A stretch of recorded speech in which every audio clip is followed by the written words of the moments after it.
We are live. I stitched you Hi, right up. everyone. Have we got many people here?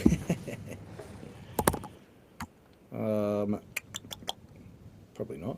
We've got Imagine asking questions already. Well, But hi, Giles. oh, is that it? What have we got in store for you today? Oh, I have an interesting conversation topic actually. Yeah. I have nothing to say. I was just going to ask you questions. Wind you up, what you go. Oh, you winded me up like a wind-up doll, hey? Well, I don't know. Why don't we just hit the music and see what happens then? Done.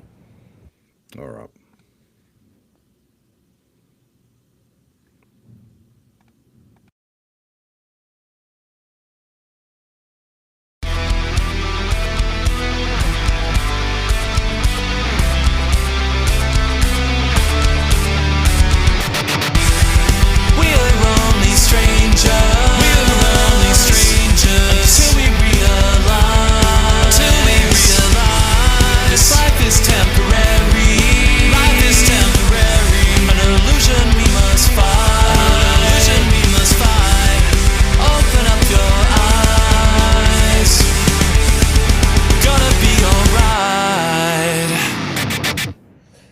West Tigers Faithful, episode number 41. I tried to make my name Dejected Devil's Advocate Reedy. I only had a 30 character limit, so I am Jared Reedy. And with me is my friend Joe McCord. How are you, my friend? I live in a cone of silence and pain and torment. The pit of despair. My home. Well, I guess it's probably best to explain to some people what we do in regards to how the episodes are run. Mac will fix the live and ensure that it runs smoothly. I will then go on the back end and I will edit it. But what you'll see is that sometimes the episode names are a little bit different. Like today, it is the Teamlist Tuesday Rotcast. But last time we actually beat the Chooks, I called it Get a Dog Up Your Uncle Nick. Now, where I'm going with this is simply that there was a certain person that put out a tweet regarding dogs on the West Tigers Faithful X account. Tigers Faithful, if you aren't following us already. Same with YouTube, Instagram, TikTok, and the like. Please make sure you like, subscribe, etc. But the tweet read like this. The West Tigers are like a dog that shits everywhere. It smells bad, it fucks pillows, it has 3 legs, 1 eye, and mange. Mange. I would love for you to explain that, because that's where we're going to start, because there really is nothing in the news cycle for us to dissect. So, but we can begin there. Well, I mean, I don't know if you've ever had a dog like that in your life, right? It is a very specific, quintessential archetype of a dog. And I think lots of people have experienced that dog. It usually belongs to somebody who you don't like associating with, but you're kind of forced to, like some uncle or, your grandma that you don't like as much as your other grandma, or, family friend that just has this shitty dog that you just wish didn't exist. And okay, it's still a dog butt, right? Like, everybody likes dogs, you know what I mean? So, like, you still kind of just got a soft spot for this dog, and then sometimes the dog will sit on your lap and you're like, oh, you smell and you're ugly, but I'll pat you, I guess, because oh, look, now he likes me patting him. Okay, we're friends again. And then the next time you see the dog, it bites you, or it shits on you, or it's fucking just being a stinky prick. That's what I'm getting at. The West Tigers are just that dog, like, just sometimes you just feel like you just wish that dog would just not exist anymore and you never have to see it again. And then, but it's still a puppy. It's a dog. You know what I mean? Yes, I do. Oh. And, as much as you love it, it's a very hard thing to love. And those some really bad tech here. Really bad. What's going on? Oh, the stream keeps freezing up on me. I'm getting too old for this podcasting shit. My slow ass Australian internet. They got faster internet in fucking Namibia. Can't even pull off a Premiere, Reedy. What are we doing? What are we doing? Tell me why we'd even bother. Well, the internet is just like that dog that you mentioned, I guess. Exactly. Well, dogs like that also go to Auckland and they go down by 20 points to a Warriors side full of injuries. It looked really good in the first minute, and then it didn't. I'll be brutally honest. I got so drunk on Saturday. I had a friend's birthday. I actually went to the Roosters Dragons game at Cogra.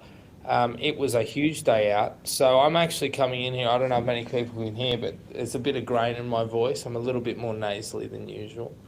Ultimately, I will allow you to tell the story, and I'm just going to ask you questions. What did you make of this, and what did you see? My memories of the game are more like visceral emotions that I felt during it than so much like specifically. Like it was like from like the game started and I don't know, like was it that good in the first minute? I don't know. Did we score? That's right. Yeah, we did. Scored first. Incredible. How did that happen? Feels like a decade ago. Off the back of a very, very rare penalty. Crazy. But yeah, no, like I was just sitting there just watching it. Like it's like when I don't know if you've ever like gone to like a recital or like, you know, your kids' gym or swimming lessons or something like that. And you're sort of sitting there and you're just like, surely this gets better. You're just watching like the school play and you're just like, yeah, I mean, they're trying. Yeah, I can see what they're trying. No. Now the kid's crying. Oh. And then by the end of it, I'm like, instead of watching the game, I'm sort of just like looking around and just like, you know, is everybody else witnessing this? Like, like, does anybody else find this amusing? Like, is this funny? So I just turned to Twitter. Like, so in what I'm saying is like my real lived experience was I went online and I just started blasting. I just fucking Yeah. I mean, look, this is typically a therapy session, and you did go blasting. There was a lot. There was a lot there. Yeah. Wow. I'm usually a little bit reserved on social media, but I've just had it. You know, like what was it? 6 losses in a row we had? Was it 6?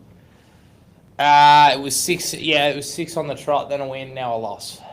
Wait, like just have the 7th loss in a row. Don't give me a win, and then lull me into a false sense of security, and then fucking do that. Like, don't do it. Just don't do it. And then to top it off, Benji gives us no respite by naming nothing interesting in the team list. What are we going to even talk about? I guess we could talk about the New South Wales Cup. They were alright. Like, Warriors have only lost 1 game, and they had a good comeback at the end. I think there's a lot to talk about the team list. I'd argue that's the biggest thing to talk about beyond the. It's not. It's. I mean, well, what? Like Adam got named at lock. Oh, there you go. A certain centre playing his first game. Wait, what? In the NRL for the Tigers. Did May get named? Did he? He did. On to stardom. Oh, he did. Okay, well that's all right. I mean, Taylor May scored 3 tries in the last 10 minutes in New South Wales Cup, so he did all right. We must not be being very engaging. Nobody's talking in the chat. You're giving us a complex. Tigers fans, tell us something about your experience as a Tigers fan. I want to know. Please write in the comments the game that stands out the most in your memory of like the pit of despair. You know, what was that like? Was it the Was it one of those like final round losses, like the Newcastle loss, where they hadn't won a game all season and we only had to beat them to make the 8? Was it that one? Was it the Tommy game? Was it one of the final? Was it the break the Nasta field goal game? Like, which is it? What's your like worst memory as a Tigers fan? Hit me up in the comments. I'm curious. I've got one. Yeah, go on. I'm interested. It was a game before I went to Europe last year. It was a game where we got trounced by the Dragons, where we were ahead in the first half. Jaden Sullivan created a couple of tries.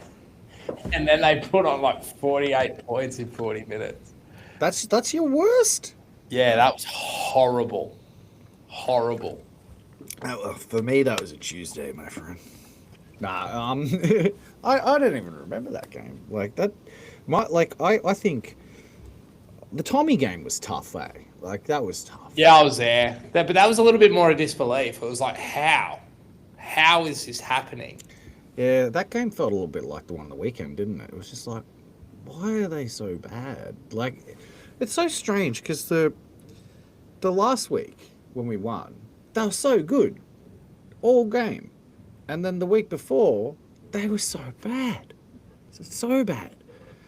Like before the last 3 rounds, the Tigers have been relatively consistent. Like even throughout that loss streak, sans the Melbourne game.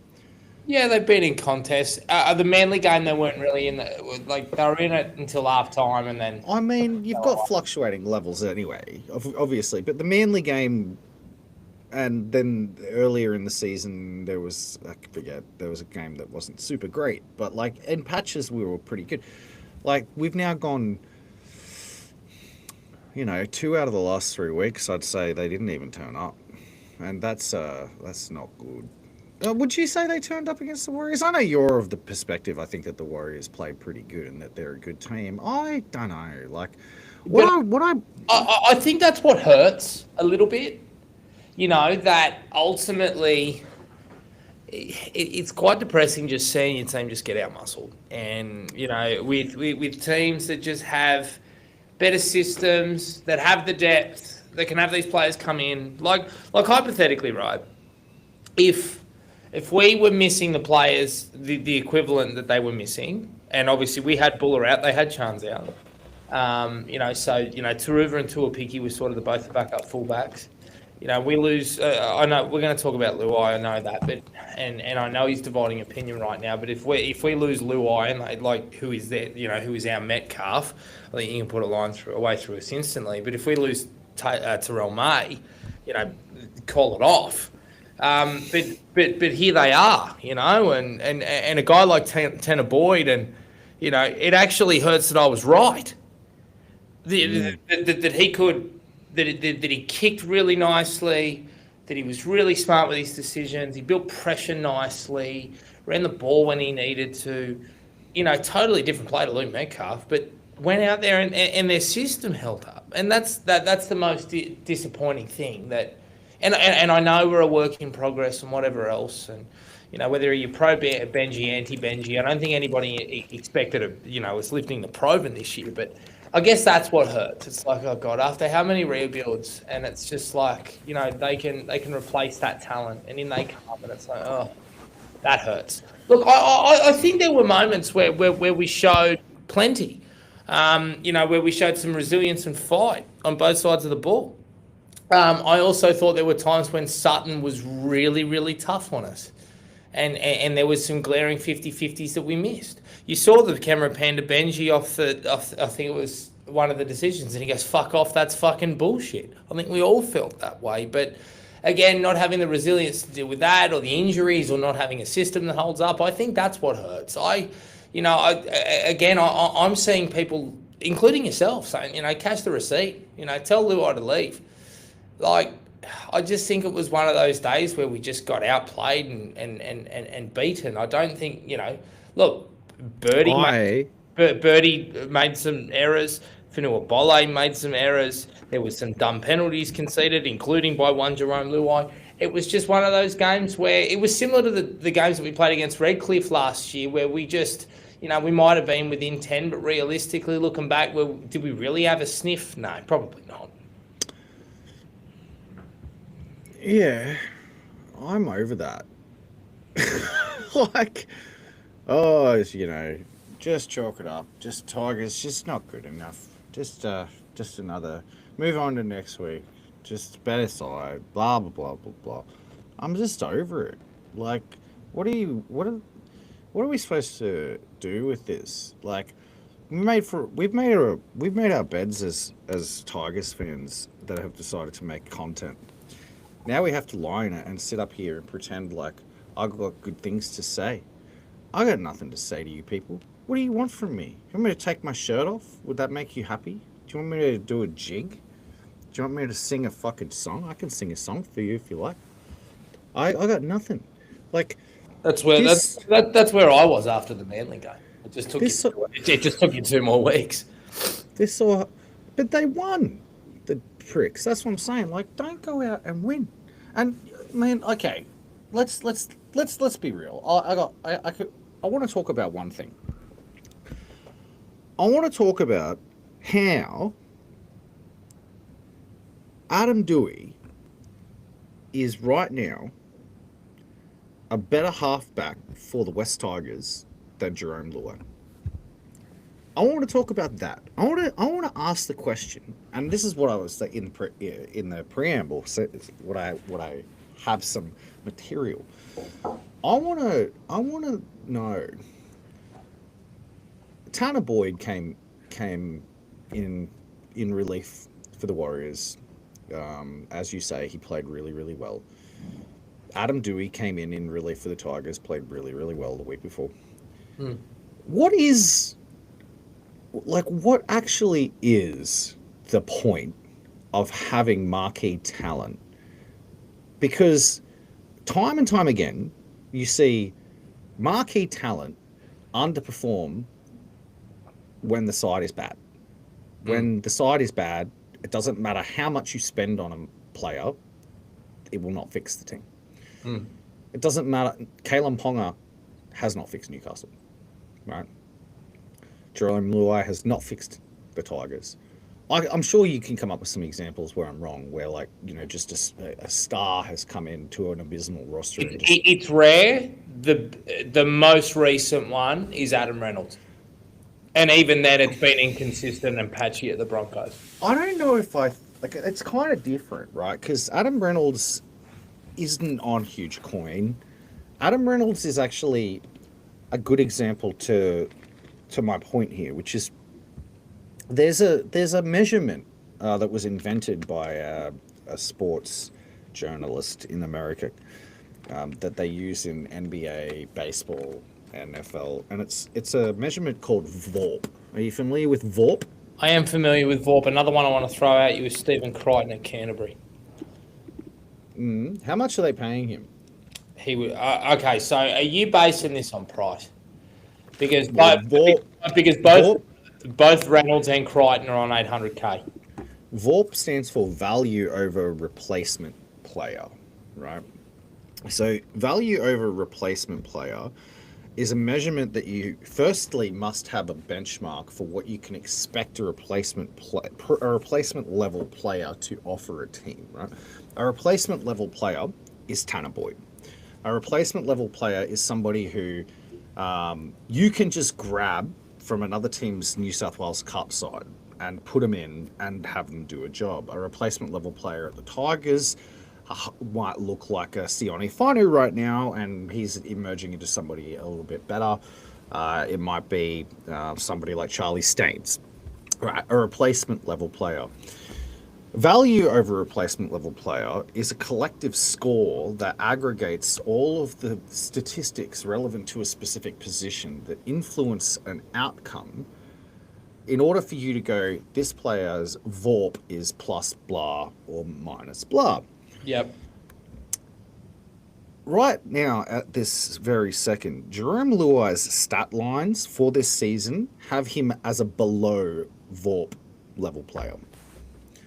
He is producing worse than a replacement level player. That is what has happened. Kalen Ponga is producing worse than a replacement level player.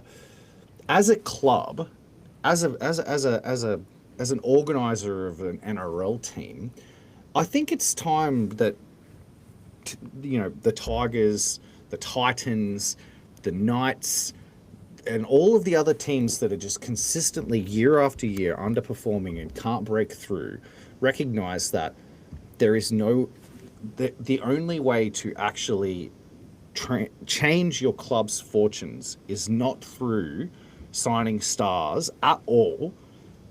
It's not. It's through getting high quality out of your replacement level players. It's very specifically unique to the NRL though, because in other sports in America, an NBA side can go to contenders just from getting like Luka Doncic, right? Like you can actually compete by bringing a superstar in. A superstar quarterback will come into a side and change its fortunes.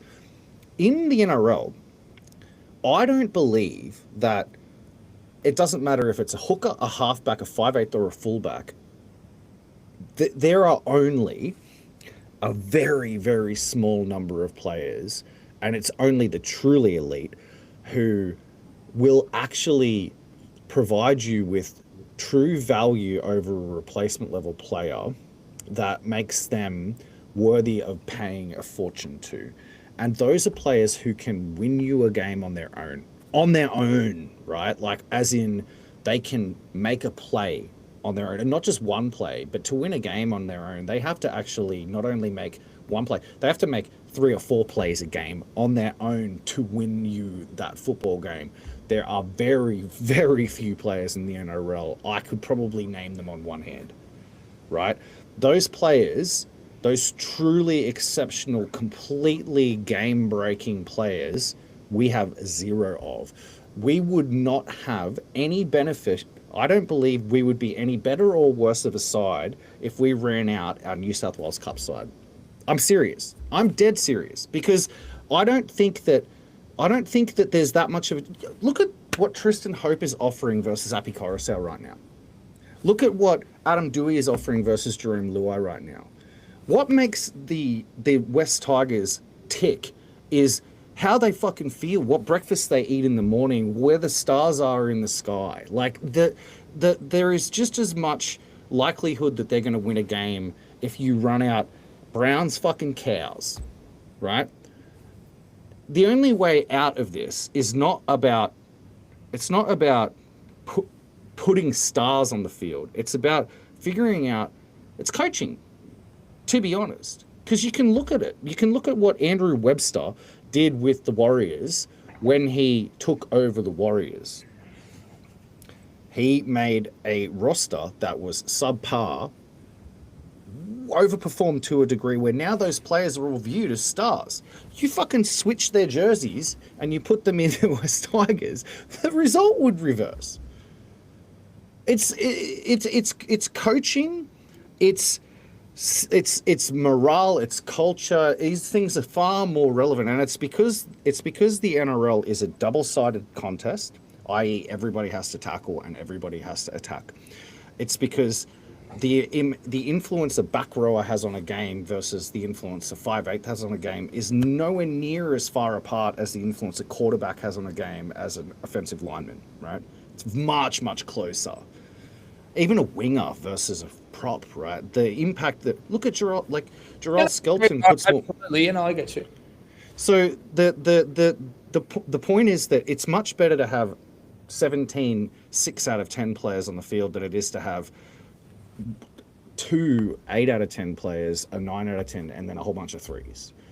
You're gonna compete better. Well, especially, what I think is the biggest part of it, though, Jared, is the underappreciation that people have for defensive advanced stats in the NRL. So, and this is why we keep banging on about Bailey Hodges. Last week when we beat the Roosters, Tristan Hope made 0 missed tackles. Right? Adam Dewey made almost all of his tackles. Jerome Luai and Api Coruscant are terrible defenders. Oh. You spend they're terrible defenders, mate. I don't like Uppy's no good. Uppy's no good. I'll disagree on Jerome. Jerome Luai is an effort defender. He's good at like, he'll get in the way and force the play to continue. But like it's not the same as being somebody like Ray Stone who touches a guy and they stop moving. Okay, but what's there to say about the fact? What is one of the most important things that a halfback does defensively on that edge? Well, I mean, if I'm looking for a halfback defender, I want somebody who isn't a complete target constantly. Okay, that's about it. But what is their main job on that edge? As a halfback, you can see the shapes in front of you because you are the ones that call them, right? It is your job to see the cues the same way that you would see them when you are attacking. If you have a look at what Jerome Luai does, and yes, I agree that he has not performed to attacking standard, but watch Jerome Luai defend, and I'm not necessarily talking about when a 120 kilo back rower steams through, because yes, he does have to work on his contact. Have a look at the way that he goes about things. He will talk all day long, but he will also identify certain cues in the defensive line, and he will make his decisions in regards to whether or not he's passive or active. There are times when he will absolutely cut and make a beeline out of the defensive line. What are we looking at here? That's the window right now. That's the sunset I'm looking at outside of the window, and that's the screensaver on my computer. How weird's that? Yeah, it is. Let the record say that outside Brisbane sky is red. Nonetheless, and so is my screensaver. Yes, and so are the West Tigers' chances of making the 8. It's over on the red side of the. Look, I get what you're saying, Jared. Jerome stops play sometimes. Yes. Okay, so I guess what you are talking about, obviously, tackle efficiency percentages, and I completely agree with you. What Tristan did defensively in the middle the other day was excellent, and you compare it to Uppy's defensive output, and yeah, I'm right there with you. I agree. Uppy's got so much work to do on his contact, and and the way that he goes about it is very, very different. But we do not, just really quickly, we don't have the advanced statistics that the NRL and the Premier League and these sorts of things do in regards to, But we should have them. I completely agree. But I believe that if you saw them, and I might have to hit up our old mate, the eye test, that you would see the sort of impact that Jerome Luai is having defensively down his edge in terms of the things that are happening. I don't think that Adam Dewey's improvement defensively, while a lot of it was attitude, I completely agree. Some of the reads that he has made have not been directly influenced by Jerome's arrival at the club. So, make the argument, if you must, that Jerome Luai is not a net detrimental defender. Okay. In order for him to be justifying his position on the roster as the $1.2 million marquee man that he is, you can be a net neutral value as a defender, but you must be delivering 17, 18 try assists by now, probably 22 to 23 try involvements. I am totally with you. He has not lived up to salary expectation. But what is there to say about the fact that there are weeks when the forward pack, just like last week, don't show up? You know as well as I do that Adam Dewey and Latu Fainu had a field day against the Roosters because of the platform that Fanua Bole, Sione Fainu, and Terrell May laid for their halves partner. That's fine. It's not. I'm not saying it's Jerome Luai's necessarily his fault, but I'm saying that when you're roster building and when you're trying to actually achieve success in a team, the $1.2 million player on your roster should be able to win you a game when other people don't show up. Oh, okay. All right. Fair enough. But ultimately, as a halfback, how often do you see that happen? Mitch Moses, albeit... Which is why we shouldn't have signed him, is all I'm saying. Okay, and that's fair enough. So what I'm saying is that, and the worst part about it is, when you sign somebody in that situation, now we're stuck picking him every week. Because right now, you can't go, Jerome Luai, you're just underperforming, sorry bro, hit the showers. Because he's $1.2 million player, you're going to look like an idiot, get Benji Marshall fired because of the optics of it. But if you instead of signing Jerome Luai, you went and signed, I don't know, Tanner Boyd. Tanner Boyd comes in and doesn't perform quite as well. Mate, right now, Tanner Boyd would do just the same job Jerome Luai's doing. If you had Tanner Boyd and he underperformed, just send him New South Wales Cup. Who cares? You move on. You can continue to rotate things around. Put it this way: if you, instead of picking a top 17 and training, picking them to like bring you points and to challenge other teams' attack, you decided that you wanted to just pick 1 to 17 the best defenders in their position in the NRL. That was your roster building mentality. I want the best value for money I can buy from a defensive perspective. You could fill half the side with New South Wales Cup players, and you might struggle to score 2 tries a game, but teams are going to struggle to score tries against you. Is that a better starting point from which to build off of? This is I would suspect so. It's a really big philosophical question. I don't think that you really see much changes in philosophies or coaching philosophies or playing philosophies that you do in other sports. You know, I'm a big fan. It's a copycat league. I'm a big fan of the EPL, right? And I agree with you there. But ultimately, the different styles. So, like, you know, the teams that are a little bit shitter, they are, you know, they'll play low blocks. They'll put a lot of players behind the ball. They'll try as best as they can to defend as best as they can. Keep the ball away from the box. Hoof it out, start again, fucking absorb as much pressure as possible, and maybe on the off chance they've got a quick winger that on the break can fix it. Whereas you compare it to a Manchester City, they've got wingers, strikers, and sometimes often midfielders and even fullbacks up past the ball, you know, with other players pushed inside to try and create overlaps. Whereas in the NRL, I agree with you. It's a copycat league. Who's the new and improved, you know, innovators? It's Canterbury. Everybody's trying to fucking run small forwards. Don't really care about sort of missing tackles, and they have this style where their attacking style isn't necessarily exciting. They just, you know, try and, you know, they'll either fall over the line or die in the attempt. You know. And ultimately, if you're not Penrith or Melbourne, then, you know, you're all trying to recreate what the other teams are doing. I completely agree with you. Look, it's a wonderful question, and you always wonder about it. Like, if you were to pick the players with the least try causes and, you know, the best tackle efficiency, and you're able to do enough video on them to see sort of their talk and their contact and their wrestle and those sorts of things, how would you go? And yeah, you'd hang in the contest for sure. Defense wins premierships, but there's also so many different variables that go into it, obviously, in terms of, you know, fatigue levels and 50-50 calls and resilience, and ultimately, you know, all those different types of things. But nonetheless, yeah, you probably would be in games, and, you know, but I'm talking about, yeah. So I'm talking about from the perspective of making the right decisions for right now, and from the perspective of a struggling club, and a struggling club that's, you know, got to try to find a way to get to the next phase of improvement, and then the next phase of improvement, and then the next phase of improvement after that, and eventually get to the point where you not a flash in the pan. The West Tigers suffer from this like curse of thinking that they can just magically whip up a premiership. It's not how it happens. We've been over this before. The problem that we have now is that we're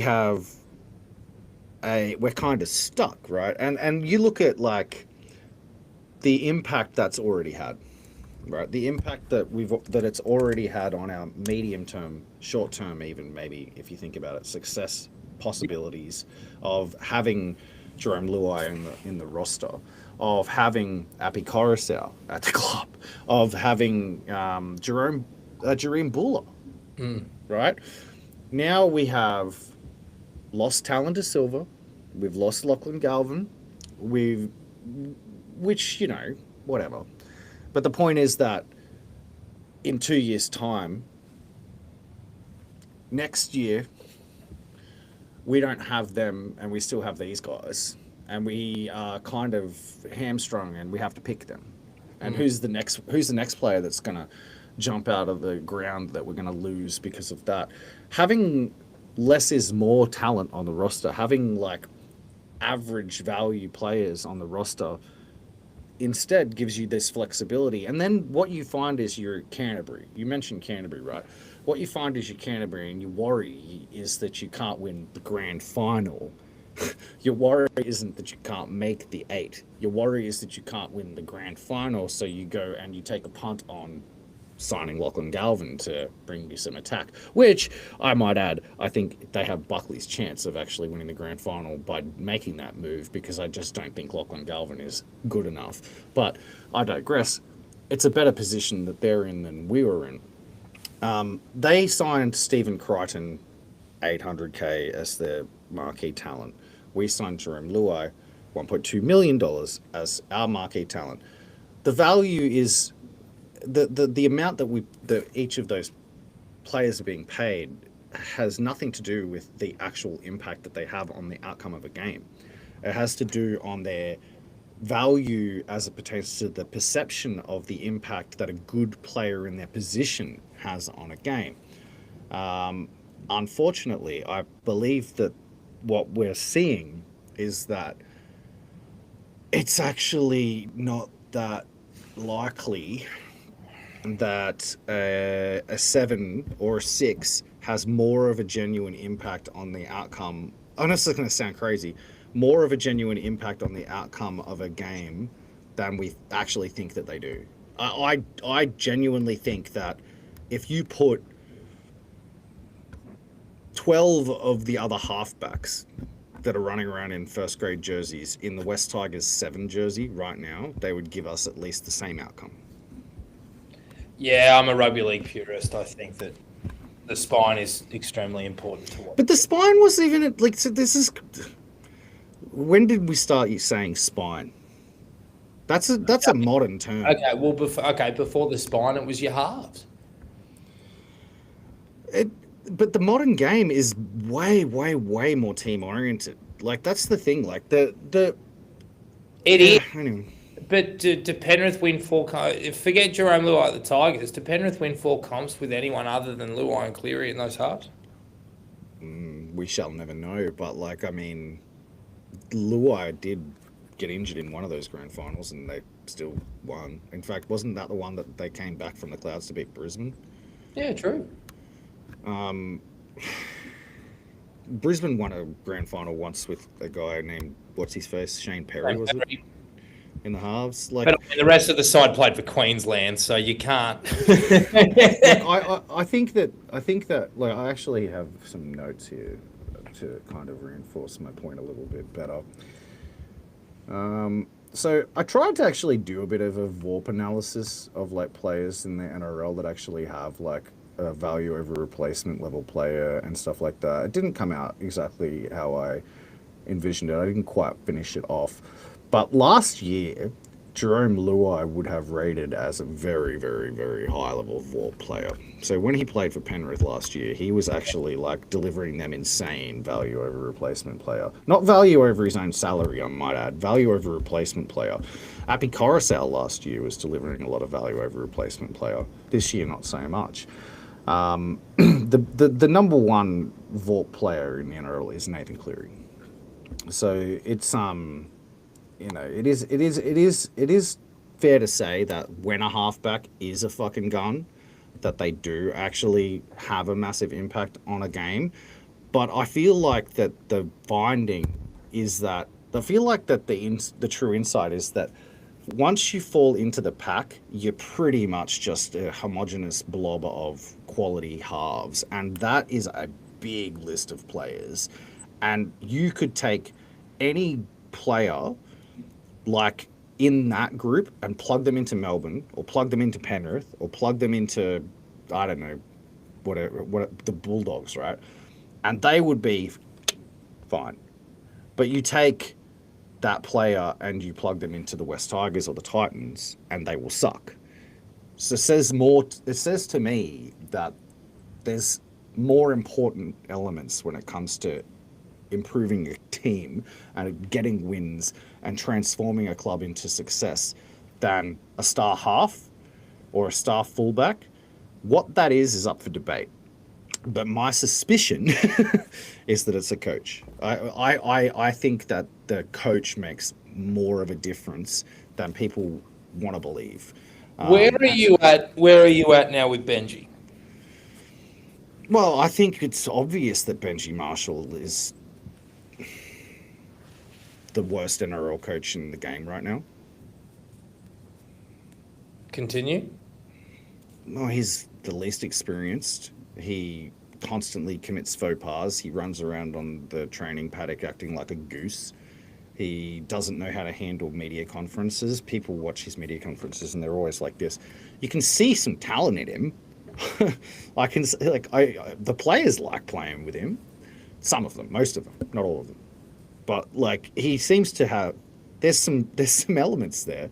But what do you expect from a dude who never even like did an apprenticeship? He was never an assistant coach. Cameron Ciraldo performed duties under 4 premierships or 3 premierships before he, and look at what happened. Andrew Webster was an assistant coach for a bloody decade before he got given an NRL jersey. Like I would struggle to name an NRL coach right now, aside from maybe like Des Hasler, who's maybe at the opposite end of the spectrum, right? Where he's got some real issues because he's just over it and just has no passion for it anymore. I think Benji Marshall's the worst NRL coach running around. Name one worse. So we have if you have a sliding doors moment, you bring Cameron Ciraldo to the West Tigers when we're going after him. The question that I wonder is, would he have fallen prey to the West Tigers' cultural problems, or, you know what I mean? Like, is it coaching, or is it just front office administration? I feel like 1A, 1B, right? To me, it's like if you don't have a quality head coach and a quality office administration, i.e. ownership, it's not the receptionists, it's the ownership, coach, that's it. You got those 2 things sorted out, you're laughing. You can put a team on the park that is, solid, not spectacular, and make the finals. You can put a team on the park that, is good enough that you can bring your star junior into first grade and they won't like pack the shits and fuck off after 1 year. You can you can sign a good player and get $1.2 million out of a value out of an $800,000 signing. Head coach, ownership. That's where I'm at. I think. I think you kind of almost have to have like 2 decades of misery as a Tigers fan to actually finally realize that, because that's kind of what we see. When we had Ivan Cleary, we were 9th-ish. Terrible ownership, not a very good roster. 9th. Madge, we finished 9th. We trailed off there, but we have Madge, we have 9th. We didn't have a great roster. Quite a bad roster, in fact. No stars, but we were in the middle of the table with Madge. We're in the middle of the table with Ivan. Mate, like Benji Marshall, I don't know, like he's been here for 2. This is his 3rd season, if you believe that he was truly in charge the year before last, and he might be about to have a 3rd wooden spoon. I'm unfortunately think it might be the case. So it's a very real proposition. Benji's doing well. Paul, by what metric? What's how do you measure a coach? How do you measure? It's pretty simple. It's the win-loss column, but ultimately, look. I've seen buy-in from the players pretty. I'm getting jacked off by these comments, Jared. Like, it's the same old. Like, it doesn't matter every year. Like every year, like there's like, oh yes, no go forward. We don't have strike. Now we've got strike, but we have no go forward. We're not getting enough out of the half. We're not getting enough out of the fullback. Our wingers can't come out of we're not getting enough meterage out of our end from our wingers. Spare me. I've had it. Like it's. You know how what I feel like I went on my rant last week about the ownership. I think the ownership is I would probably say ownership is the 1A and the head coach is the 1B, right? But because I feel like that the reason why we didn't have Cameron Ciraldo is because of the ownership, if I'm being honest, right? You are correct. So he didn't want to be here because he didn't want the infighting from the boardroom. He got warned by Ivan Cleary that it was a clusterfuck. Let's be honest. So, it's 1A and then 1B. But Benji Marshall, how can you say he's doing well? I just don't know. I don't know by what measurement you could say he's doing well. Is it because of this? Is it because of what Jerome Luai and Api Coruscant say to the media? Like, is that how we measure coaches' performances, by what their senior players say about them? I don't know. I don't think so. I think you measure coaches' performances by results. Who do you bring in as a coach, though? Well, funny you should mention that, because, like, in reality, we have two assistant coaches under Benji Marshall that are actually, like, more experienced coaches. No, I'm not saying that we should move on to John Morris or Brett Hodgson. What my opinion is, in terms of, like, what I would do to resolve this issue, has more to do with, like, selling the club to somebody who knows how to fucking run it. But, like, we're obviously not going to have that problem. So that brings me to, unfortunately, where I'm at, which is, I don't fucking know, man. I'm a podcaster. It is hard now, because ultimately, a lot of the pieces are in place, or at least seemingly in place. I know that we can talk about the difference in terms of the ownership, but ultimately the independent board was to keep Holman Barnes Group away from it for the most part, to dilute their influence. But ultimately, yes, they do provide a lot of the resources, but that's why Shane Richardson's had to try and run it on a shoestring to try and turn a profit, so that way we can pour more money into the football department. That's a conversation for another day. But regardless, compared to where we were 5 years ago, I think that, corporate governance and the ownership model is in a far better position. It's not perfect, but it's in a better position. The playing roster, hands down, is the best playing roster we've had since probably 2014. Realistically, it is the best that we've had. I understand that we've had disruptions around Galvin, absolutely, but Benji is really running out of rope. And, I say this as a person that sincerely hopes that it works. I love the bloke. How couldn't I? He gave me so much joy as a fucking child. But he is very, very quickly running out of rope. There are people that are beginning to question Shane Richardson. And you know what? At this point, when you start losing, everybody starts questioning things. It can be really, really difficult. And obviously, that's where you are too.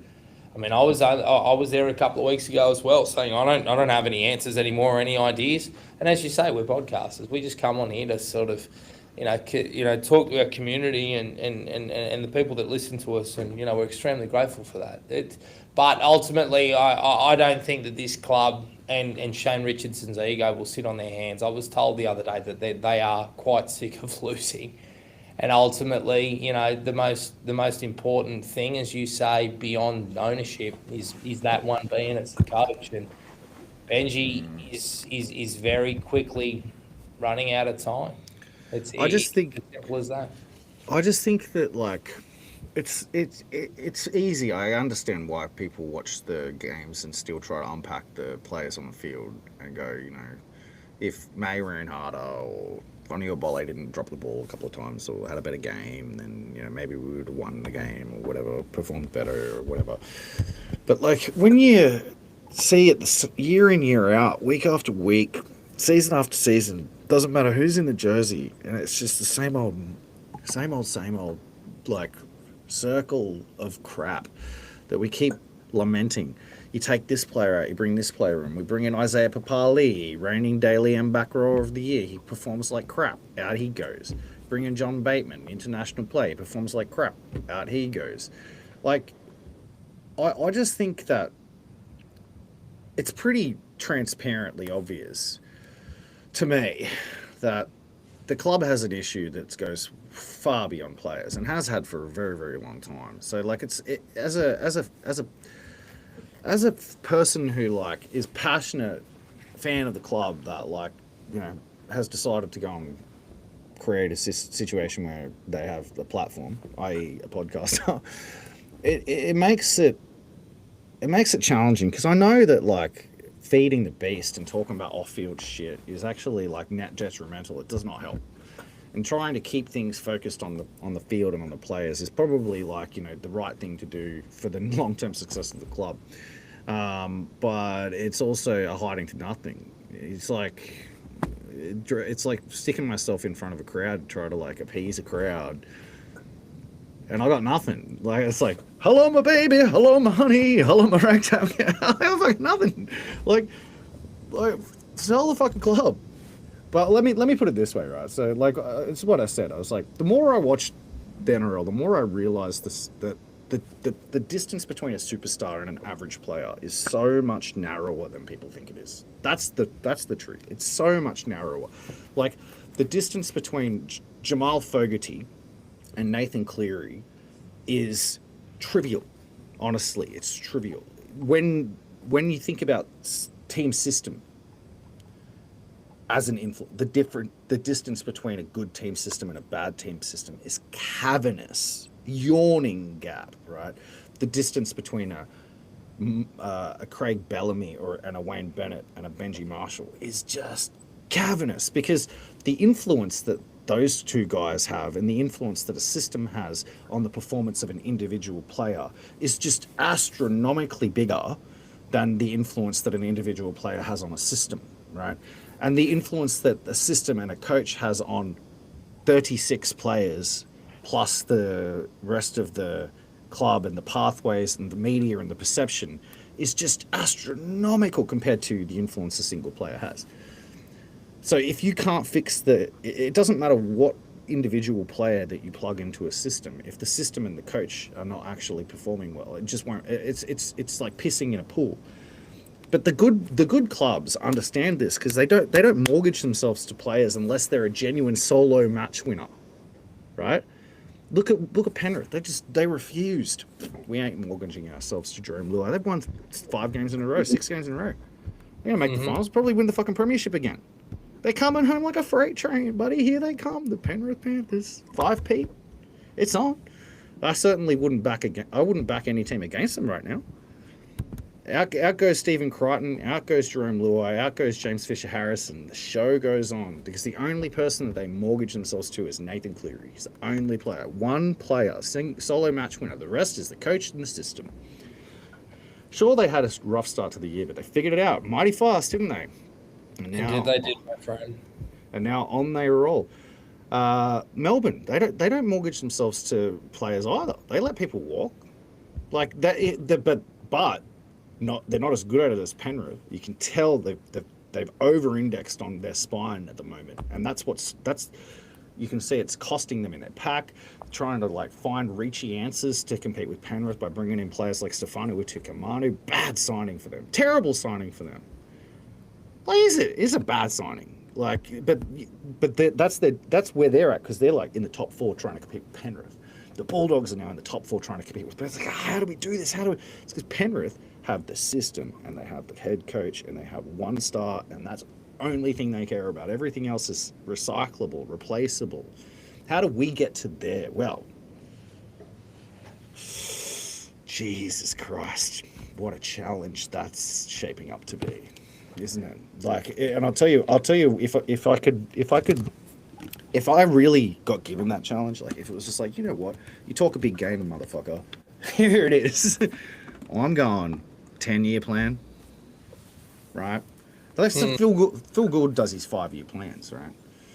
Like it's not wrong, because the I guess the head coach pathways moving into the system, like how do you get the most out of that, the 300k, the 400k, the 500k players?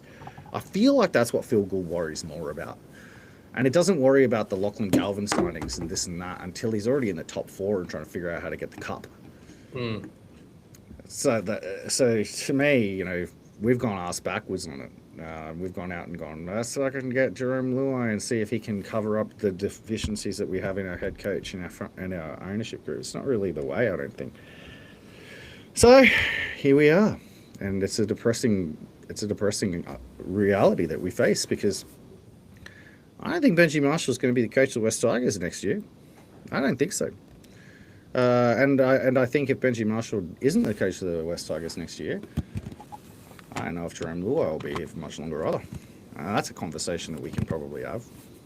Yeah, we'll have that conversation in the coming weeks when the time comes. Ultimately, we've wasted, well, not wasted, but we've discussed for the last 55 minutes very philosophically what comes next and who's to blame and all those different things. But it's probably time we have a look at what is coming up in the immediate future.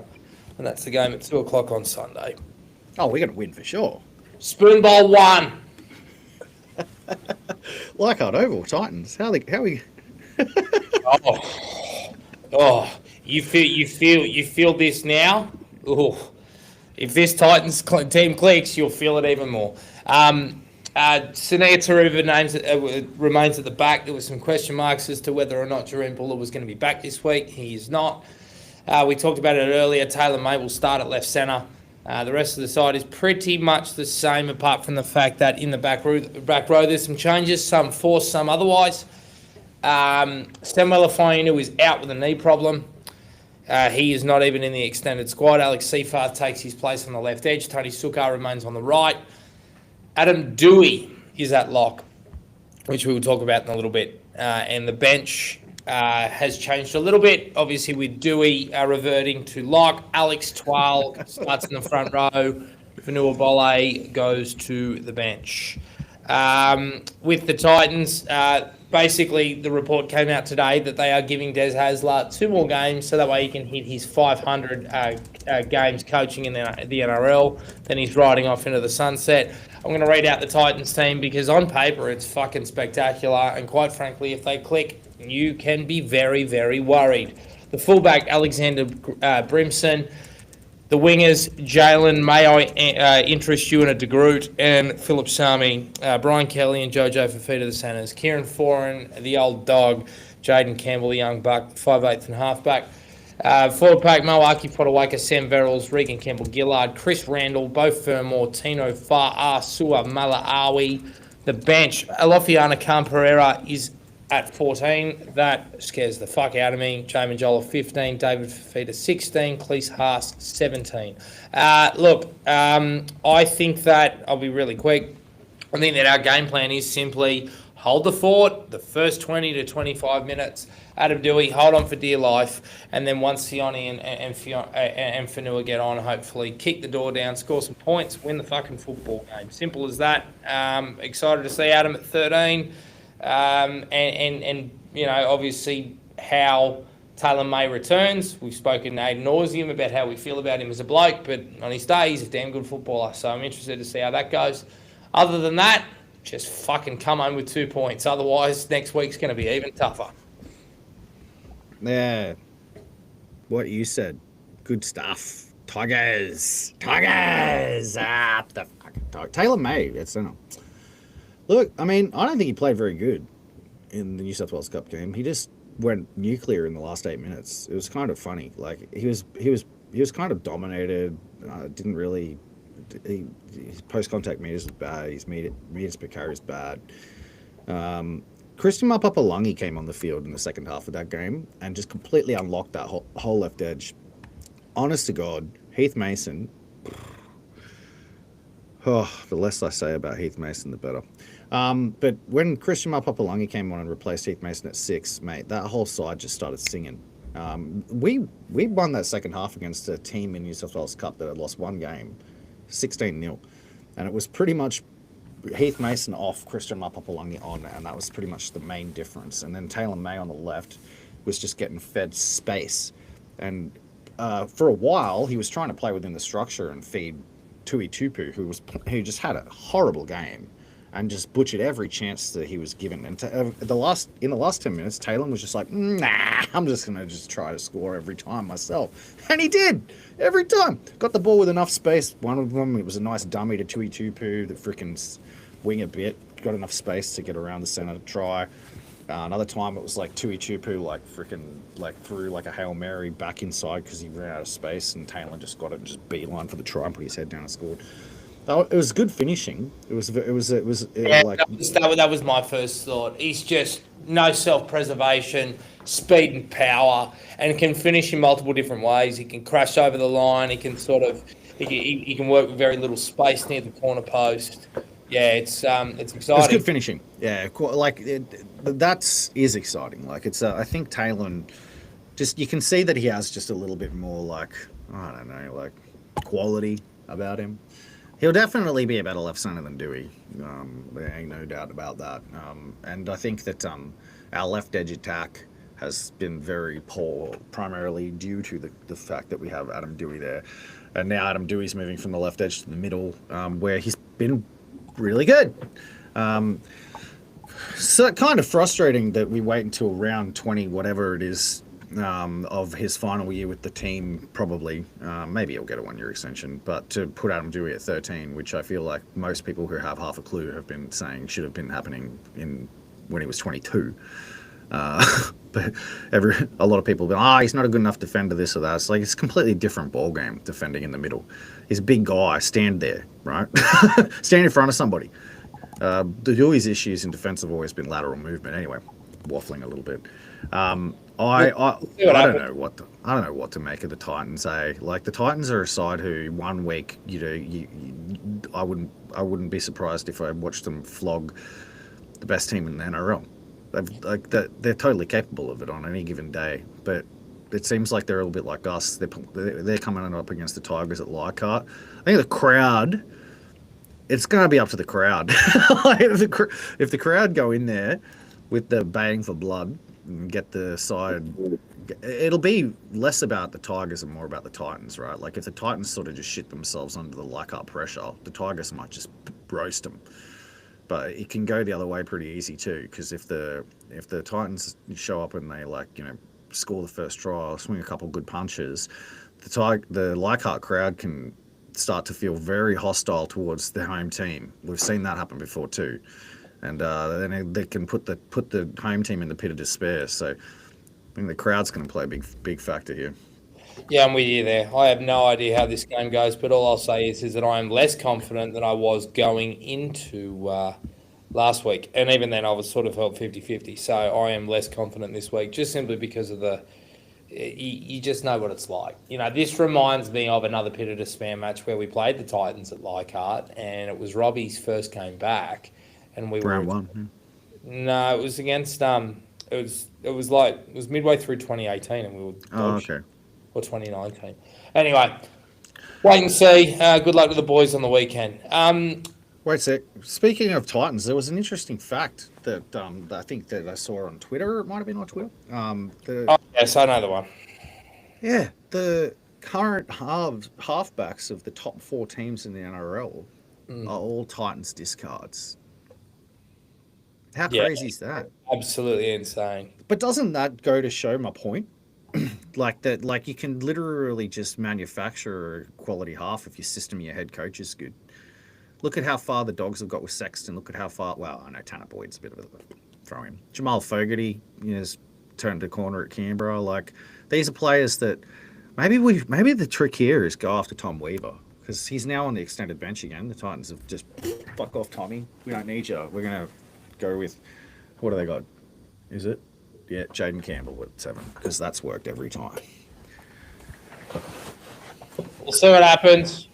Let's see what happens. All right. The game against the Warriors in New South Wales Cup, you spoke about a little bit quickly. I just want to know about Hiamasi Makasini, like most of our listeners do. What do you got there? I don't want to say nice things about juniors because it just means that they end up leaving. He was incredible, honestly. For a second, first 80 minutes in open age footy, mate, I couldn't fold him, and especially because he was on his wrong side. He's a left-sided centre. Put him on the right, mate. All these tackles, smash dudes. Like he didn't get much good ball. He didn't really get. There wasn't really any attacking shape that went through him. But in terms of coming out of yardage, he drew 3 penalties coming out of yardage because it takes that many players to deal with him, and they couldn't roll away quick enough because he's that quick to his feet. Puts the defense under pressure every time he has the ball, and you can see that like in SG ball, like the opposition game plan was pretty much just like 95 guys on Marcy. That will win the game, and it was kind of correct. As he goes through the grades, obviously defenses have to account for more other players that are of quality that are threats. So it'll open him up more as he goes through the grades, and you can already see in New South Wales Cup that they're going to try to do a number on him because he's too hard for them to stop. Once he hits NRL though, he won't have that problem. Teams will have to account for the winger outside of him or whatever. So he's going to be a freak, mate. He's going to be a real good player. I can't wait to see him line up for the Sydney Roosters in 2027. It's going to be sick. Anything else you want to make mention of in the Cup game before we jump to flag? Mate, it's a good. We got good depth here. Like I think that I actually, I think I might have made some remarks about Richo last week that maybe he's a bit washed or whatever, but I feel like if there's one person at the club that does understand the long-term strategy that might actually help, it's what he's doing with our depth. Well, that's good. Because you can see that Mapapalangi and Tui Tupu and Elzakham and Rami and he cycles and whatever they've got Payne doing with he just cycle players through until he found performers. And then now it's like, okay, we've got actually good depth here. Like, I mean, we went toe-to-toe with a side that had only lost one game in New South Wales Cup. So that middle part of our, full pathways, that, New South Wales Cup system is now there, and it's successful. It's going good. So, look, Richo reckon, I've been told this in a couple of different places, that he only thinks we're only a couple of signings away from having a side that can properly fucking hump. Now, obviously, the Adam Dewey experiment at 13 speaks to the fact that they are looking for a lock. We spoke about Tino last week. They've made inquiries. Making inquiries and actually getting a player across the line are two totally different things. But nonetheless, they have shitloads of money in the cap and they want a big kill. They also want to, fill the squad out with some experience and some tradesmen that can get the job done. I agree with you. I think that he is building this squad really nicely. It's just obviously, again, the questions around the coach and obviously whether or not the money will be well spent and spread around the squad in later times. And obviously that falls around guys like your Spine, your Luais, your Coruscaws, your Bullers, and by extension, Latu Fainu one day will be worth a mint. Yeah. I agree with you. I think they are slowly building it up, and you can see that in terms of, if it was 2023 again, Jared Haywood would have debuted by now, really. Ninja probably would have played on the wing at some point for Cup, at least a handful of times. The Tautuas would be named in the 22-man squad for the NRL side this week.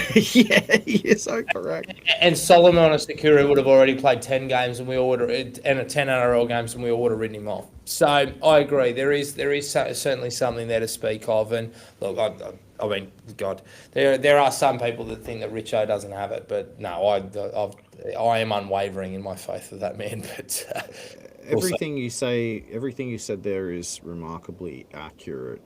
Oh man, no, they've named a good side. Have they? Heath Mason's at fullback this week. All right, yeah, okay. I've got a bone to fucking pick here. Why are we moving players? We won, how many was it? We went 6 or 7 games. We lost 1. And what did we have? We had, sort of Naden at the back, Mapapalangi and Falls in the halves. And, before, it was De Silva, and then it was Joe Lovadua. And I know that Joe Lovadua had a shocker last week, but nonetheless, we're fucking around with things again. Why are we doing that? Why is Christian playing centre because that's what Benji and Richo want? Or is that just Aaron Payne making changes for the sake of making changes? Well, Mapapalangi's on the extended bench in first grade, so the story with Mapapalangi is that he's in and around selection for first grade, right? They wouldn't put him on the extended bench if he wasn't. I know they put a few other guys. El Zachem had a week on the bench and stuff like that, but so I think, and I saw Mapapalangi in some training footage. It's kind of wild to me that they actually had Mapapalangi off the bench to start last week, because he feels to me like one of the most likely guys in this New South Wales Cup side to actually end up a decent first grader, and to have like just shunted him back to the bench to Yeah, facilitate Heath Mason and Brent Naden was just wild. But anyway, I couldn't fathom that either. My only question mark around Christian is simply his defence. I think he's all right. I think he's better defending at 6 from what I've seen. It's just his issue. His issues lie defending on an edge. But if you can fix those, there's a player there. I just, I'm, there's two players at the club who I have grave concerns about. And it's not because I think they suck. It's because I think that Benji's in love with what he thinks that they might be able to do. One is Luai, and the other is Mason. Like, we've moved players to accommodate Heath Mason. That's what's happened here. This side was rolling without him, and rolled when we took him off last week, and we forced him into it. I mentioned on X when I was doing the New South Wales Cup breakdown. It's a very strange player to kind of unpack what he truly is, because when he has the ball in his hand, looks more dangerous than most other players, especially in this level at New South Wales Cup. He gets his hand on the ball and he beats the first man a lot, and he's faster. He's like, it seems like he's processing. Maybe that's the wrong word. Maybe it's not that he's processing quicker. It seems like that he's moving faster than everybody else, but he's processing not as fast as he can move, right? He's like, you know how they say players have a lot, like good players have a lot of time? Mason's like the opposite. Reminds me a lot of what Tim Moulton looked like. Remember Tim Moulton? Like, and they gave Tim Moulton all the chances in the world because he was fast and he had a lot of athletic talent, and obviously he probably did a lot of crazy good shit at training and stuff. But then when he came on the field, it just seemed like the game was too fast for him mentally a lot of the time. And I get that the same impression from Mason. But the thing that bothers me about Mason, and it's every time I've seen him play in New South Wales Cup, and it doesn't show up so much in NRL, it's his body language, his facial expressions, and the way other players seem to respond to his place on the field. He doesn't play inside of the structure at all.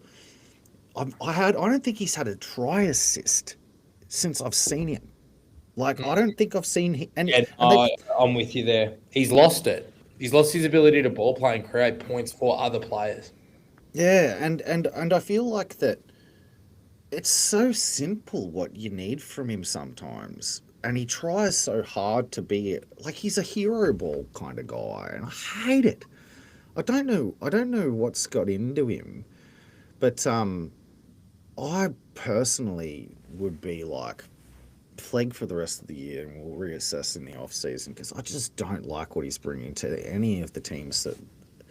It's just madness to me that you take him off and you bring Mapapalungi on, and you beat the team that's coming first that's lost one game 16-0 in the half, and suddenly all their points dry up, and you just go back and you pick him at fullback again. It just shows to me that they're playing favourites. And to me, to your point, that's got to be coming from Benji, right? Like, because Payne wouldn't have a boner for Mason because Payne's barely seen him all year. Payne would have his guys. He's got his dudes. He knows he would know what team's winning. He'd know what players are performing. Yeah. It'd have to be Mason. And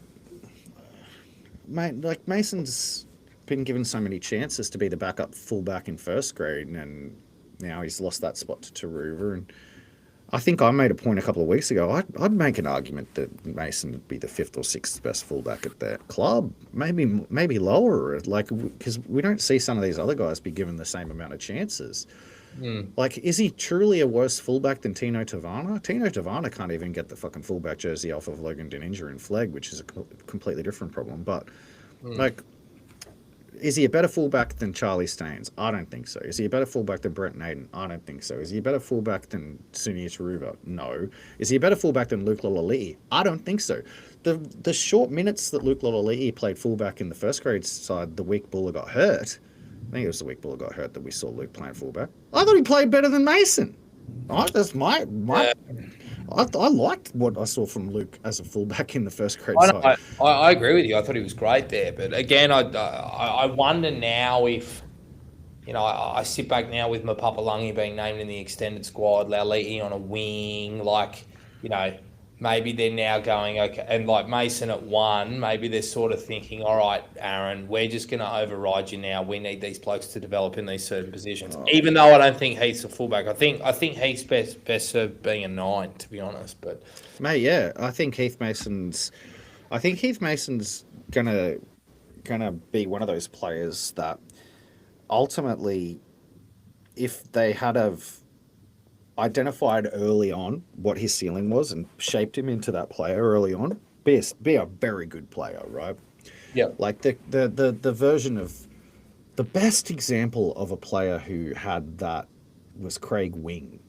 Like Craig Wing got identified as what he was super early on in his career, and they tried to play him at seven, and they tried to play him at fullback, and they tried to yeah, like actually make him a starter, but they didn't do it forever. They pulled the pin on that experiment super early on in his career, and the Roosters played him as a 14 and a nine when their nine was not in the side, and he became a freaking star Origin player as a 14. mm-hmm. If they had have like tried to like force Craig Wing to be a six for as long as the West Tigers seem to keep doing to some of the players that we've seen over the years, He wouldn't have he had the wouldn't. career.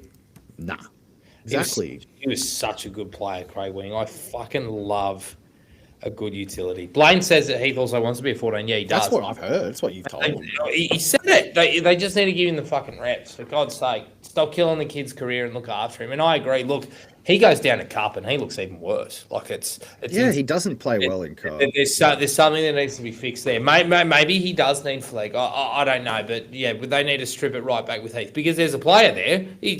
Australian schoolboy, and he's had some great games in first grade. That game where we played Souths at the back end of last year was one of the worst games of first grade I've ever seen. But he was great tonight. He does have upside, but yeah, they've got to put a lot of work and time into him. Speaking of flag, I don't really want to spend much time on it because it's a very, very typical Tigers-esque performance, and there was some weird shit that happened, but none less than the fact that 4 tries in 8 minutes were scored to see us sink 44-42. But to give you an idea, between from minute 10 to minute 70, so in a 60-minute period, we scored 40 points. 40 points, and we still lost. It was one of the craziest games you'll ever see. Now, look, Jared Haywood got binned for repeat infringements, which really hurt us. Jack Nicholas went off. Why we lost. Jack Nicholas went off with a HIA. Logan Deninja, I think, was ruled out an hour before kickoff. There was a lot of really weird shit that happened in this game. But I'll be honest with you, I was really bullish on these boys' chances, and this was a game that they just simply had to win. And we sit here now, and their job of making if it is top 5, they're 6 points away. They're 3 wins away from the top 5. There's a lot of work to be done there. Goodness gracious me. Yeah, it's a shame because they're definitely a top 4 side. And this is the disappointing thing. Once they sacked Lord Alipe and they brought in Shane Sultana, they have been a top 5 caliber side. The teams that they've beaten and played against, the scalps that they took, beating the Sharks and beating Canberra on the bell last week. They went toe to toe with the Dogs in a game where the scoreline flattered the Bulldogs. They're not going to be able to play finals, I don't think, unless it really starts again this week against the Panthers. But isn't that madness that Zachary Clark is playing 5/8 for the Penrith flag side? It is. It certainly is. Look, we'll see what happens. And he is absolutely ripping it up, might I add. They're a very good team. There's some good players in that side. Jack Haddard, Girard Lydia is a good one. Zachary Clark, who you touched on. Tyson Sengerlink's a gun. Their back rower. Keep an eye on him. There's some good players in that side. Big test for our boys, but we'll see. Look, the positives. Iverson Matai had one of those games again where everything he touches turns to gold. He was amazing in regards to creating points. I thought before his sin binning, I thought Jared Haywood was excellent again. And Solomon Sakuru's development in the back row is really, really continuing along nicely. But and Josh Folletti, who was admittedly on the way out, had a good game too. But yeah, this one's going to sting for a little while, I think. Yeah, it's actually insane how they lost this one. There's a guy in the Penrith reserve grade team who has a very interesting name. His name is Sione Fonua. So we've got Sione Finu, two Sione Finnows, a Sione Fonua.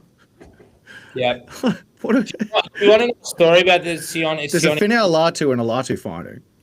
Sione Fonua, I believe, was playing for, it might have been Parramatta when he was younger. Yeah. Yeah, it was. And he was the next big thing coming through. He's a freak, right? I think there was injuries or, fell by the wayside. Might have even been the pandemic, actually. He put on that much weight. He's always been an outside back. He put on about 40 kilos, something ridiculous, and ballooned out to about 130. Right. Something ridiculous. Anyway,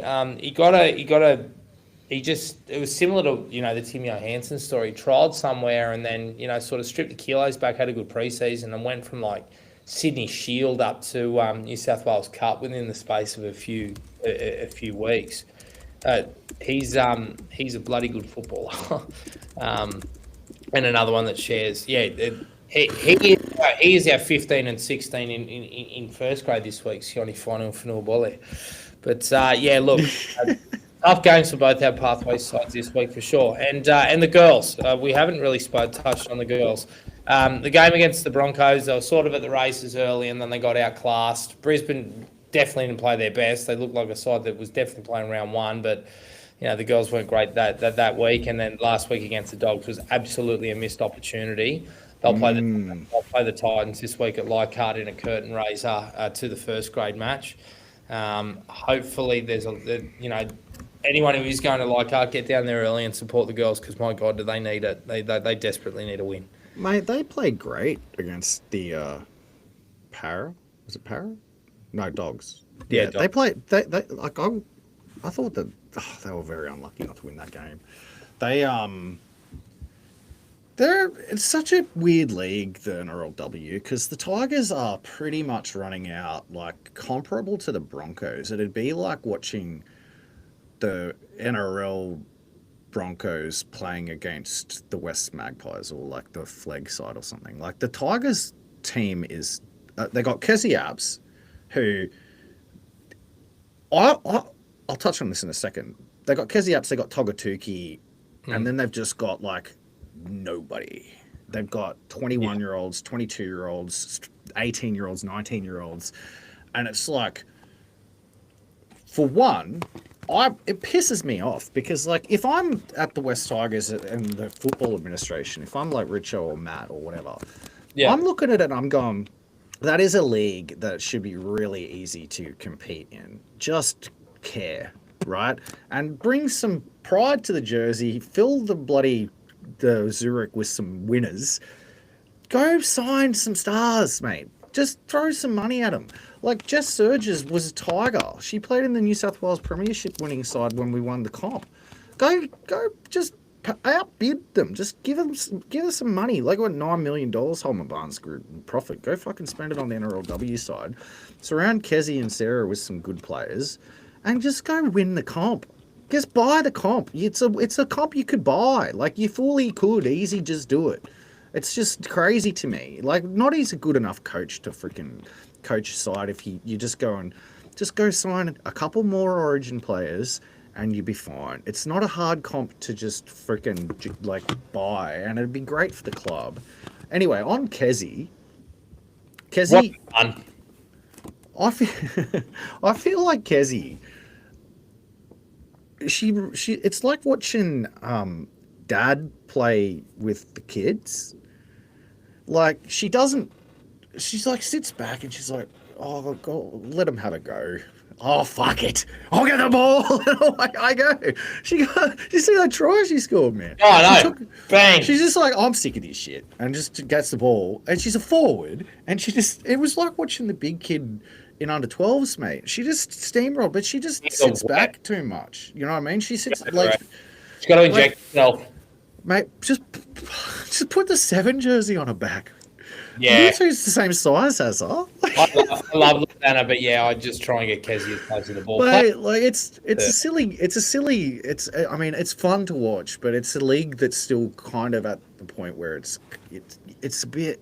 You could meme your way to wins in that league if you wanted to.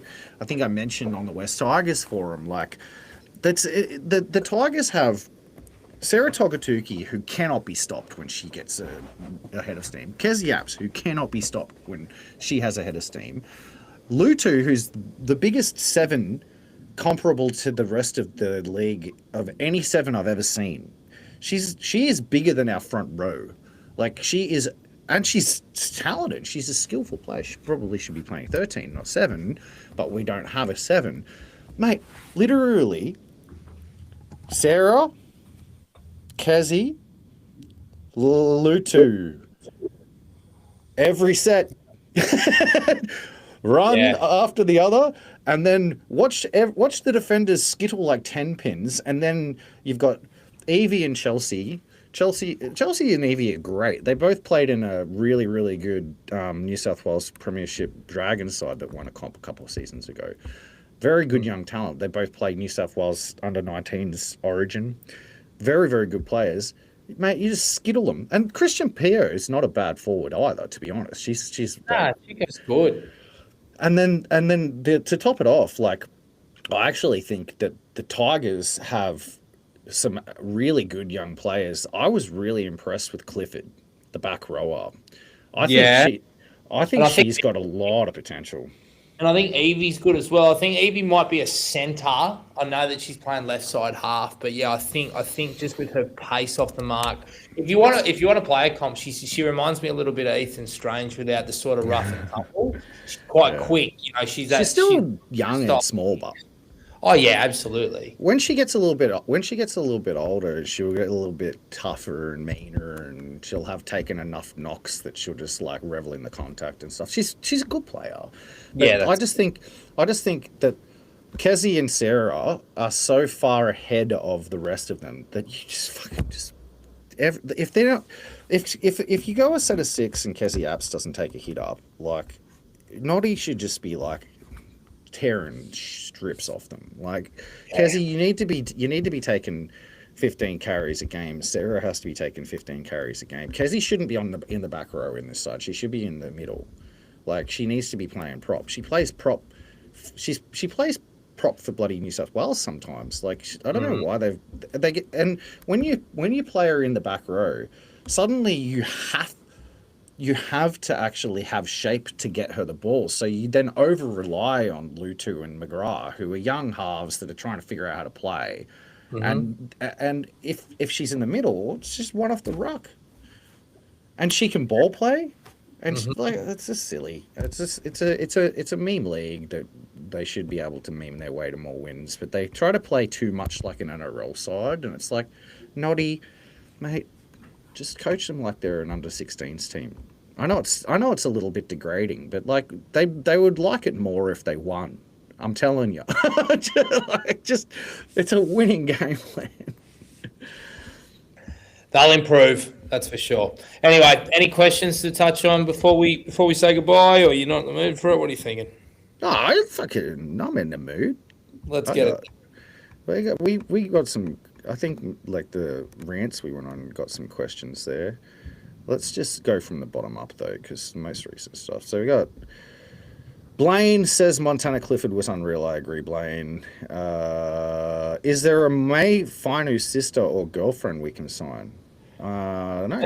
Sammy was seeing one of the girls in the women's side. I can't remember which one, but no, I know that there's a May sister, but yeah, I don't think she plays footy. What else we got? Yeah, Inglis is it's not a question, but Inglis is on the coaching roster of the NRLW. Isn't that a coup? Mm. Hey, you got Greg Inglis. Imagine being an NRLW player that's like just, probably still a PT by day and you're getting trained by fucking GI. Hey guys, what's the skinny on Royce? Mate, Royce is not skinny. That is a that is a weird phrasing. I think Royce Hunt might retire at the end of the season, just quietly. That's my prediction. Maybe. I guess we'll see. Yeah, look, just wasn't living up to expectation, playing to expectation. He had some moments, particularly in that Cowboys game, that obviously Benji wasn't too happy with. We'll see. Figure we fish for as a sponsor. It's talking about us as a podcast, by the way. Yeah, I know.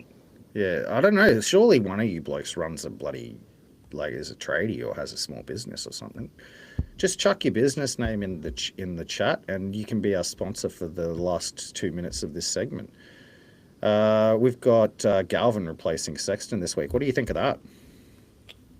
Couldn't care less. Hope they lose.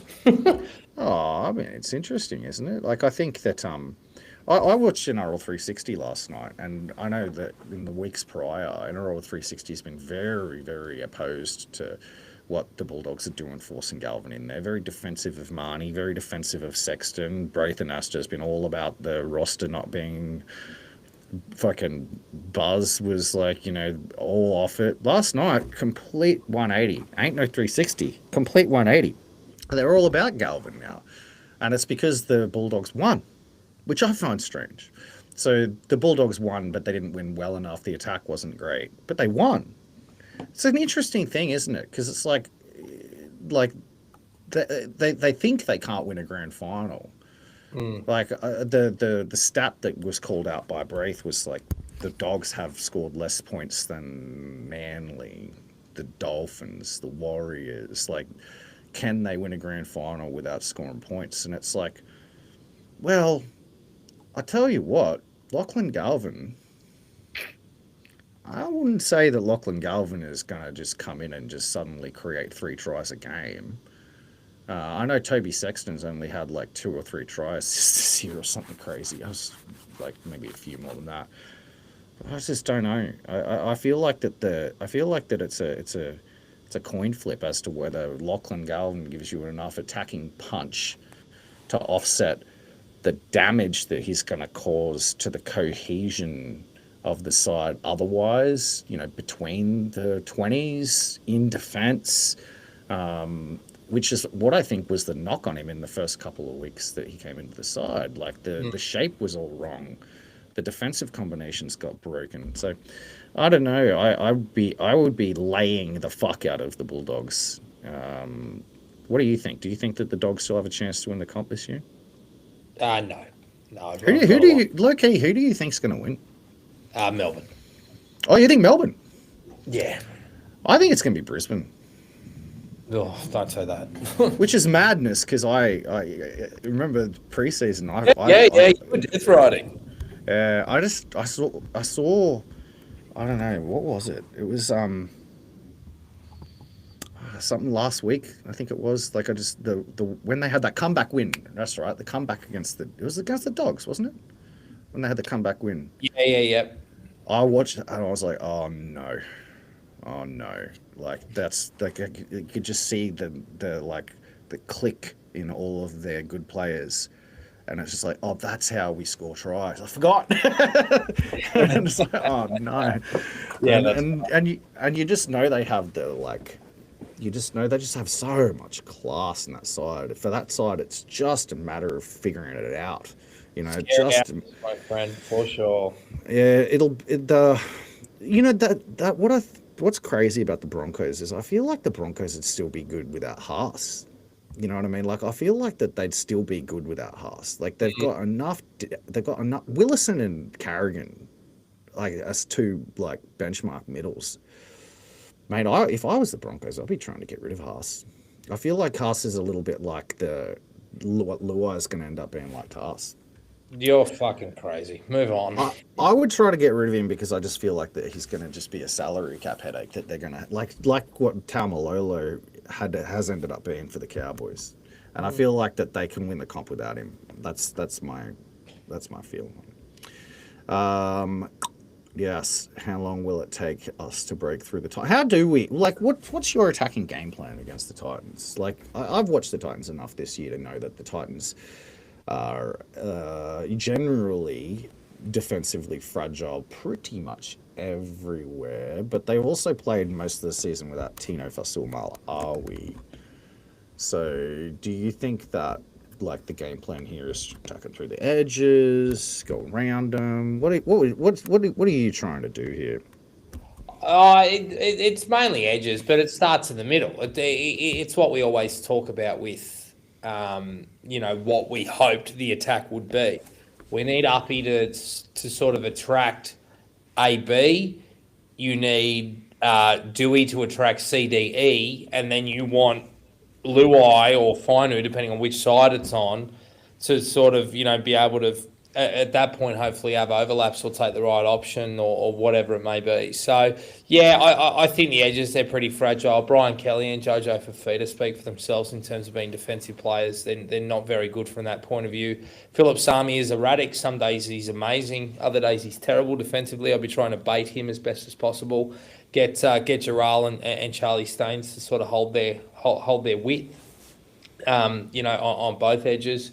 Jalen de Groot is a fullback by trade, so yeah, that's where I'd be looking to attack. How long will it take for us to break them? I think we'll score early. I'm not really worried about that. I don't think we attack that badly. Like I don't think it's been up to standard. But against a side like the Titans, I don't think we'll have too many issues. The issue is just defense and attitude. Yeah, I got no idea, eh?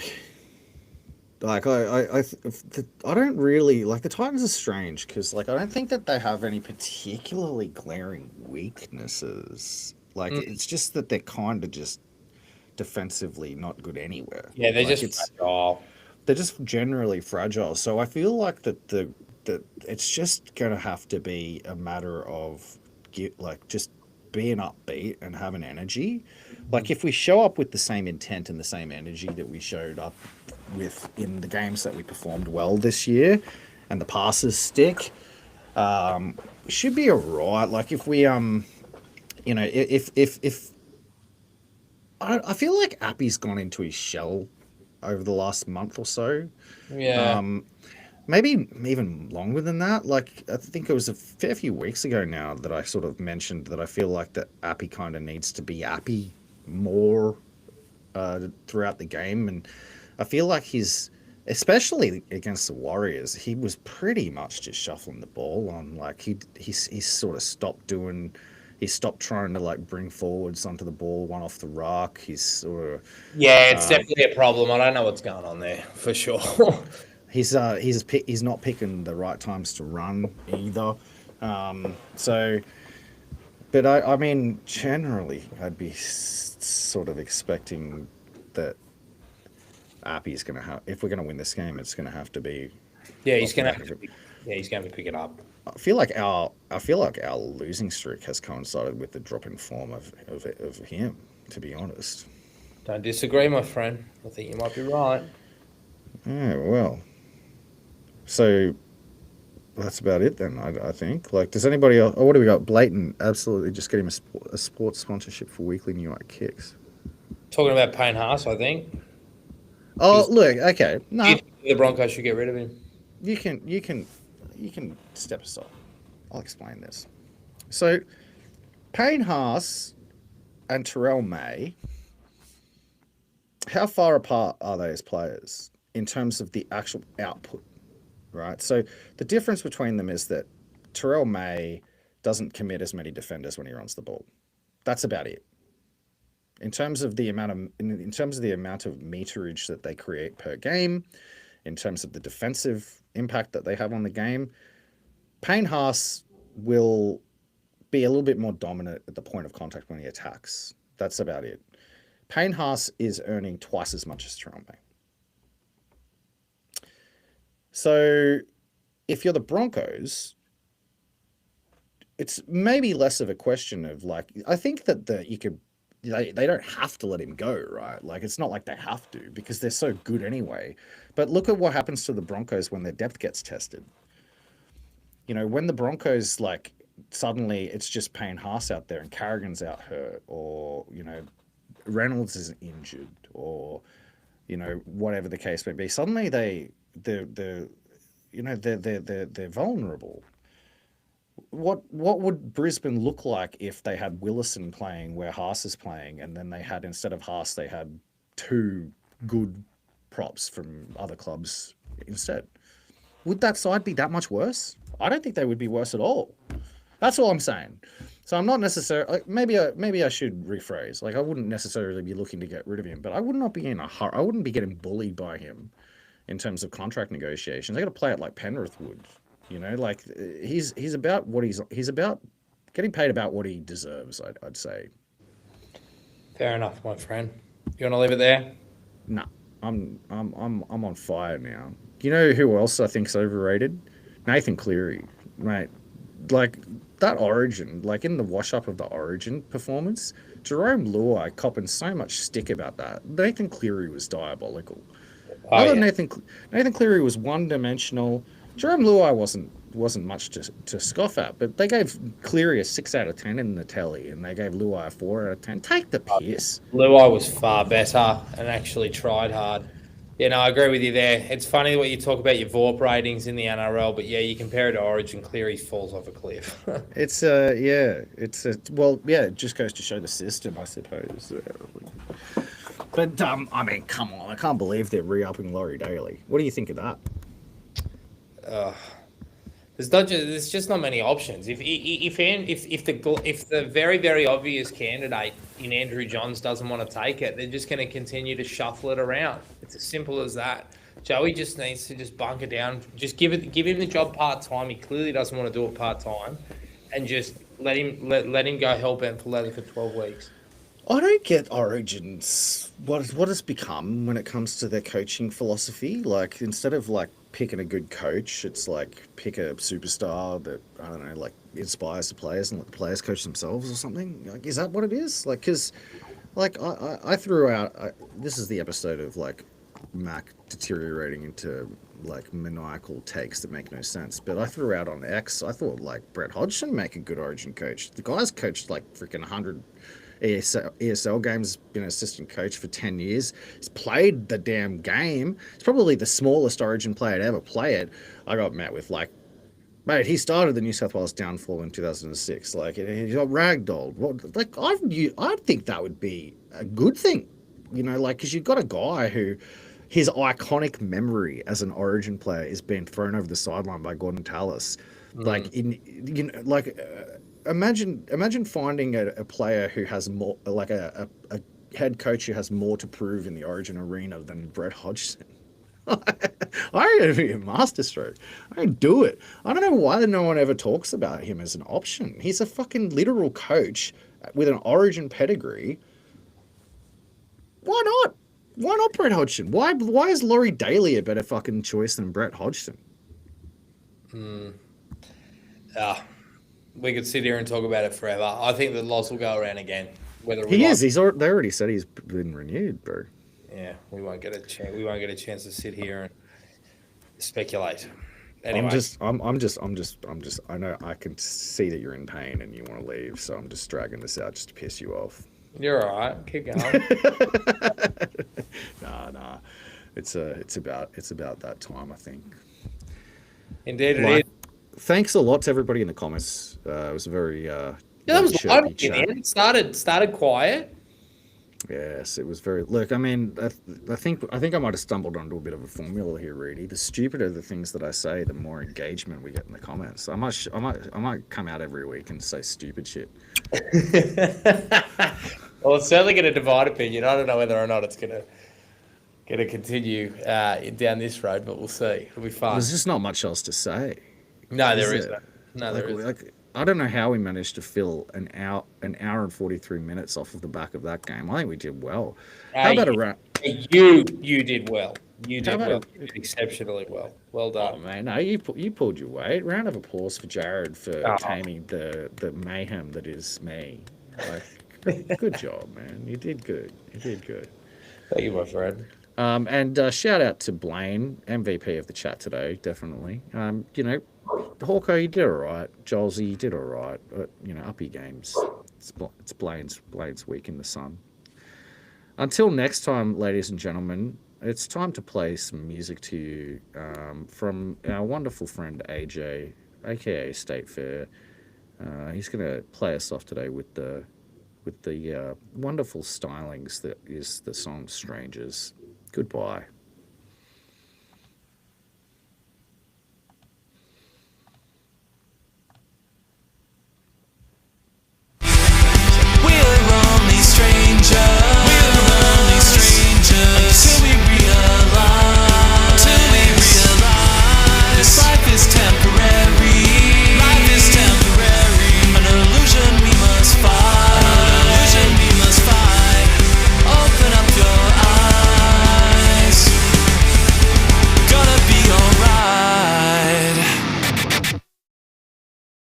See ya.